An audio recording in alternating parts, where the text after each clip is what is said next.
Guys, bye.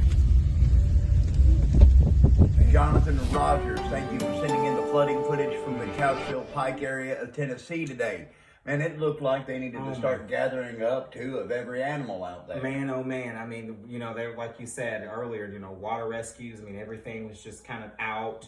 And not just in the Couchville Pike area where we've seen flooding concerns, but we've also seen some flooding concerns out there in Davidson, Metro Nashville area as well. And let's not forget the video that we watched from Portland, Tennessee. That's right.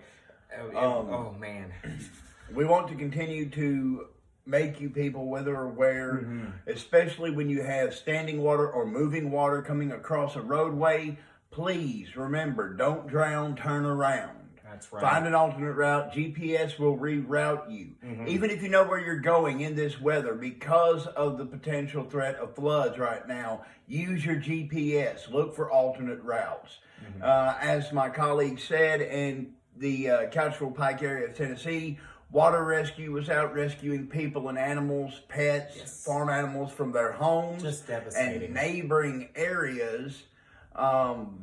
The water was so bad that it engulfed total pieces of property. And if we have time, we'll show you that footage firsthand. Again, it is through courtesy of Jonathan Rogers that we got that footage. And now we're going to move on and we're going to talk about the current state of the weather tonight and what we can look forward to as we move into Friday and then the weekend. Definitely a good point there.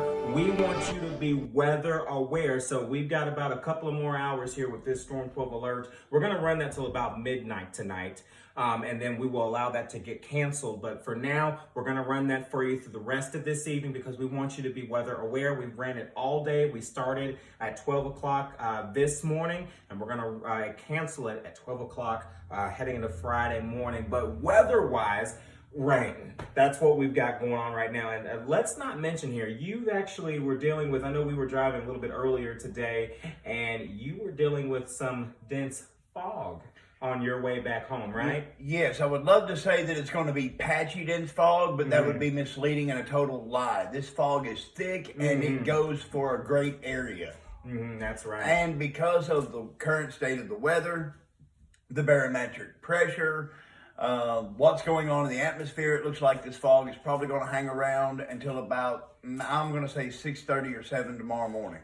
Yeah, that's right. And listen, of course, that's associated with the rain. It's associated with everything we've been dealing with over the past couple of days. This has been a bumpy week setup here that we've been battling with. Weather-wise out there for us tonight, that rain will continue to move in across the area. It'll continue to impact folks here during the overnight hours.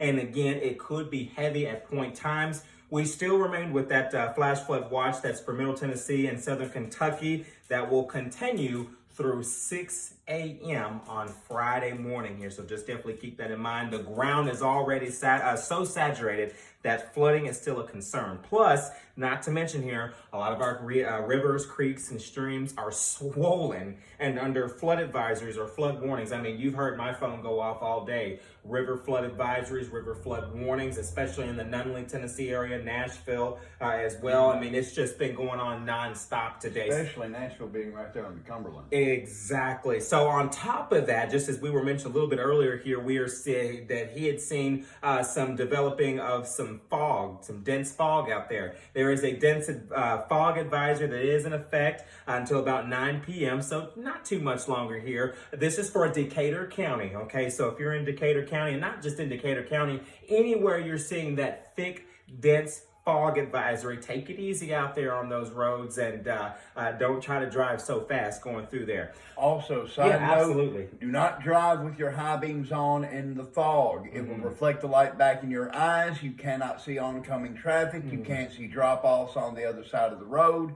So slow down, take your time, and drive with your standard headlights. That's right. Now, once we get past this, heading into Friday, it will be dry and it will be cloudy across the area. We'll see those highs that will only make it to right around 40 degrees out there. As we work our way in towards Saturday, looking good, but Saturday night, we're also going to be watching for, again, some showers in along south of Interstate 40, and that could end as a wintry mix or flurries early on Sunday morning. Now, Dusting is possible towards the Cumberland Plateau. That is no secret. That is no surprise. They always get it. It didn't matter if a strong tornado ran through there. They would still get just a dusting to cover the ground. So that's not a big surprise to us here in the Storm 12 Weather Center. Now, next week, we will gradually warm back up and we'll stay dry through Friday of next week. So like I said, stay weather aware. Storm 12 alert is still going to be in effect until about midnight. So we've got a couple of more hours for that. And then I think we'll allow the Storm 12 alert to get canceled at midnight.